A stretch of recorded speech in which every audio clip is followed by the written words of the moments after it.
So I wanted to do this video, particularly this week. I just felt like it was so important, so significant and actually right on time, but so significant to what we're experiencing as a collective, as a nation during this election season and this week waiting for the election results. I was really guided and really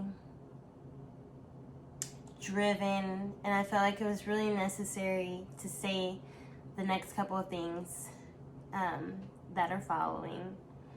First and foremost, I just want to say that the reality is this: no matter how high your energetic frequency, your vibrational frequency is, no matter how awakened you are, no matter how knowledgeable you are, no matter how high and consistently you operate as your highest self,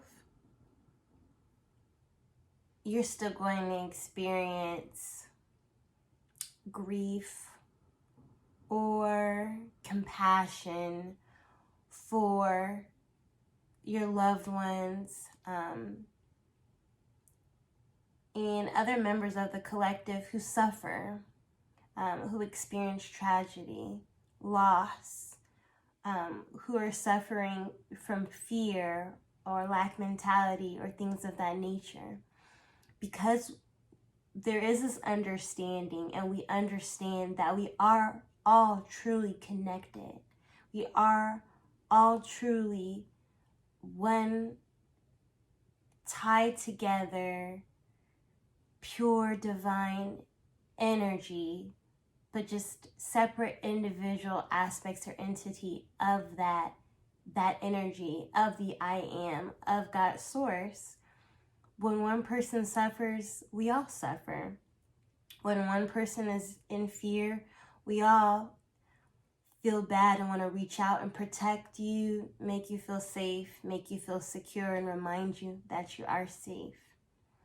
So I don't want anyone to think, if they are awakened or they're on this journey or they're operating like me in high vibration, that it's weird or that you're experiencing low vibes or anything like that. If your heart is truly going out for people who aren't doing very well or aren't faring very well during this kind of chaotic or uncertain time, it's not unusual for it to pull your heartstrings or for it to cross your mind or for you to have to be very intentional in diffusing and navigating that type of energy, even at your highest consciousness, even when you're tapped in to divine high consciousness.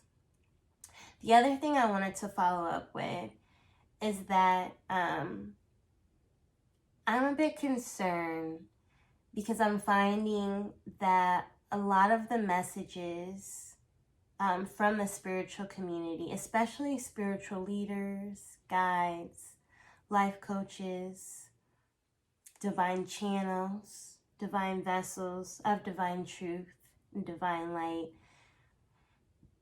are leading with messages or a message of this self-accountability for each and every one of us that to me doesn't consider the fact that although we all are light beings, some of us resonating at higher consciousness than others, we all are experiencing different levels of consciousness within ourselves, and as above, so below, and as within, so without, and all of that.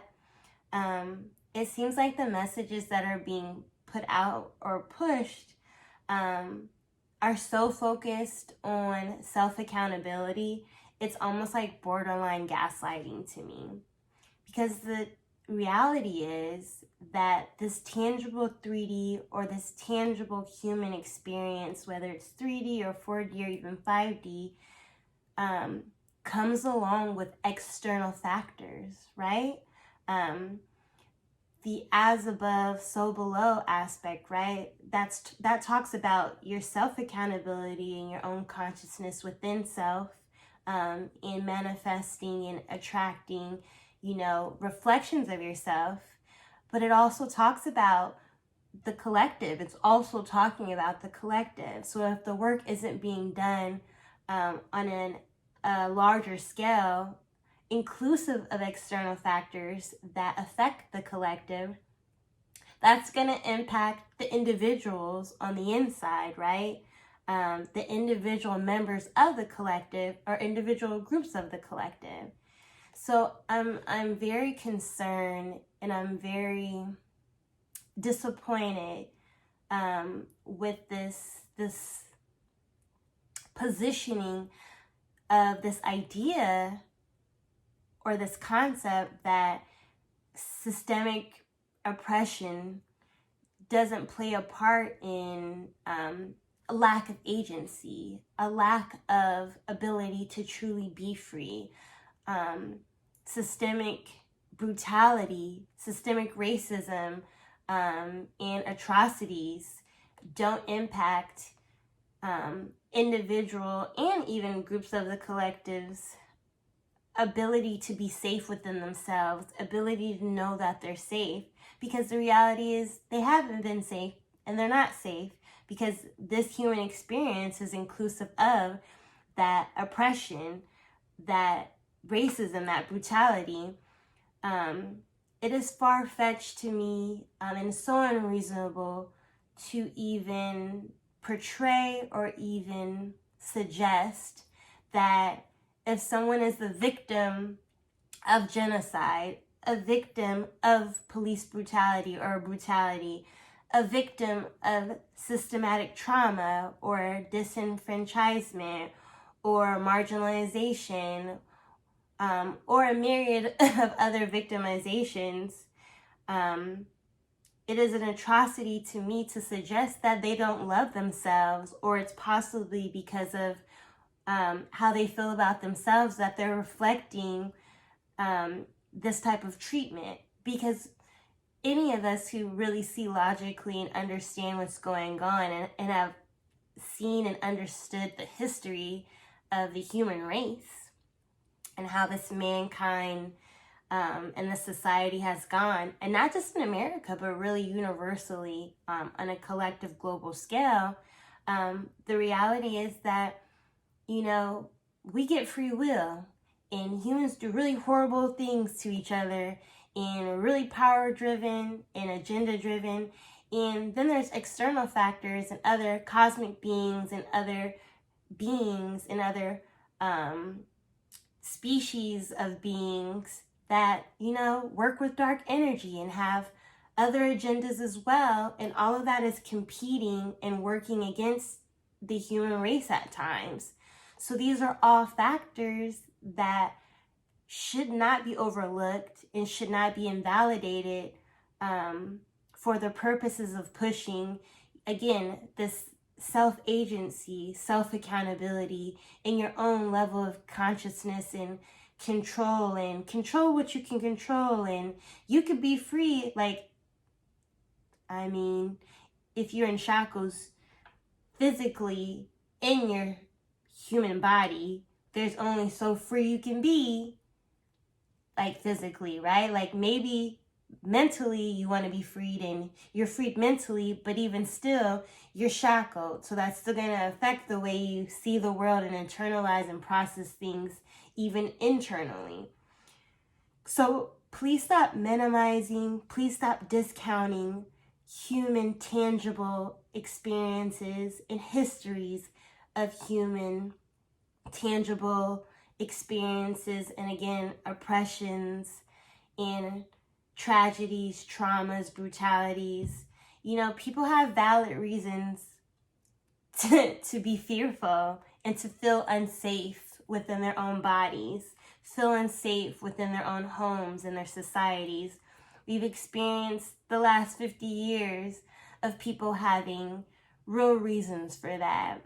And reasons that have nothing to do with the work they're doing on themselves to heal or not heal. My daddy issues or my mom issues or my inner child issues have nothing to do with the fact that I might go outside and drive in my car and get pulled over by a cop, and I might not make it to the next light. I might not make it home that day because I might get killed by that cop.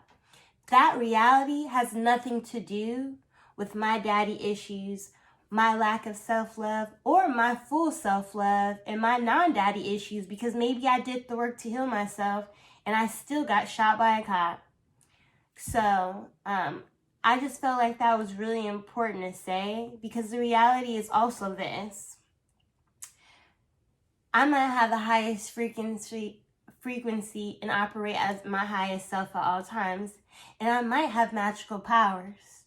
But until these systems of oppression, these institutions, racist institutions, and these institutions of oppression, and until all of the collective and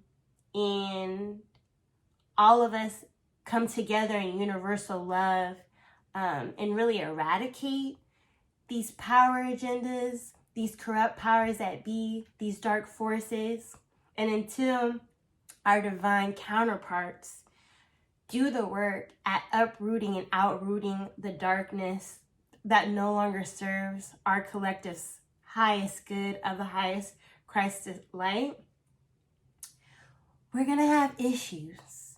And we're going to have issues that aren't necessarily individual faults, or even the fault of some of the collective, groups of the collective.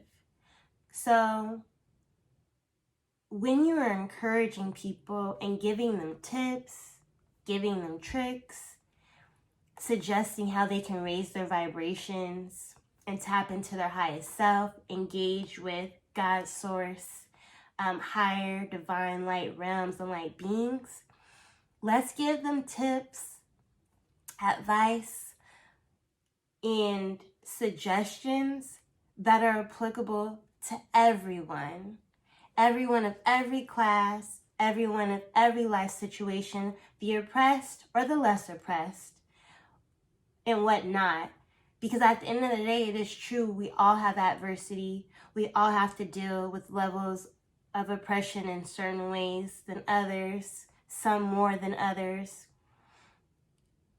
But to not acknowledge and name things and to dismiss them as if it's just all blended into one, as if we just all have the same problems and same levels of problems, is still problematic, because you can't resolve anything, you can't heal anything. And we know this as leaders of light work, leaders of healing, leaders of raising the vibration. We know that you have to name it and say it, acknowledge it, accept it, and then heal it and resolve it and then transmute it. And it works the same way with issues, systems that are corrupt, and all of that within the collective. So please give advice to everyone who falls within every category. Someone who doesn't have the money, time, freedom, access to fresh food or organic food, access to a garden, access to going outside and walking in the trees or playing in the forest or smelling the flowers or things of that nature, access to being able to meditate or the opportunity to meditate or go to bed early, or all these things that I hear you guys suggesting for raising your vibration, for people who have the privileges of being able to live or be accustomed to certain lifestyles. People who aren't accustomed to those lifestyles still deserve suggestions and tips on how they still can raise their vibrations. And I encourage anyone who sees this video and anyone who follows my channel, anyone who cares about or resonates with anything that I'm saying, please, please, please follow my channel. Because I promise you, the whole reason I was even motivated to make this channel was for everyone, but really for those people and people like me who know that not everyone has the freedom, the privilege, or the access to the resources and the things that we typically think of or hear of when it comes to raising our frequencies and our vibrations, who need alternative ways, alternative methods and suggestions for doing it, or ones that are reasonable, accessible, inexpensive, totally doable, and just as powerful. And I promise you, I will do my best to provide that information, because everyone deserves to be able to be enlightened and to raise their frequencies, their vibrations. Everyone is worthy of and is divine love, divine light, divine energy. No matter who you are, no matter where you are, no matter your circumstances, what category you fall under, what demographic, what class, life experience, you deserve that. I love you all. I love you. I love you. I'm sending you light. I'm sending you love. Stick with love. Stick with peace. Do your breathing. Repeat your affirmations. And let's lead with love during this chaotic, well, somewhat chaotic, but necessary transitional time period within the collective.